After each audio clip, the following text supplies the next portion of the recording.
Let's talk about POTS and the ketogenic diet. If you really want to get people riled up, you talk to them about diet. So let's do that.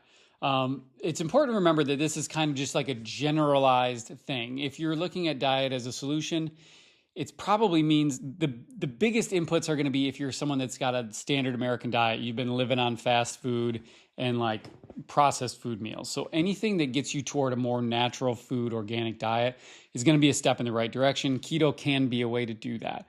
Some of the benefits are if we're getting quality sourced nutrients, proteins, and fats, it can be really helpful for stabilizing blood sugar for people that have blood sugar regulation problems, especially if you can space that out. Small meals, probably 6 small meals a day is kind of the thing you hear a lot.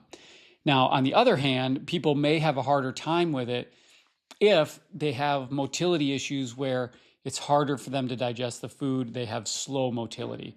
So meat can just take a little bit longer to digest. Fat can take a little bit longer to digest. It's not as easily accessible, which is part of the benefit in ways too, but can also mean that it can be hard on people's digestion if that is a problem for you. But so it's something to keep in mind.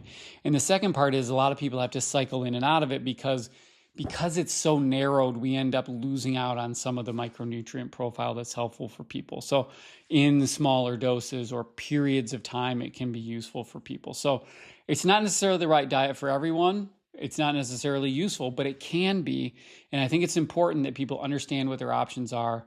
But anything that takes them down a road toward higher quality food, especially with POTS, being able to manage your blood sugar helps with symptoms, and be able to manage motility will help with getting that gut to be able to work, create a normal microbiome so that we don't start to develop things like SIBO down the road. So that's a lot. Leave me a comment. Let me know, how do you like to eat? Everybody's got their thing. Let me know what yours is. Talk to you soon.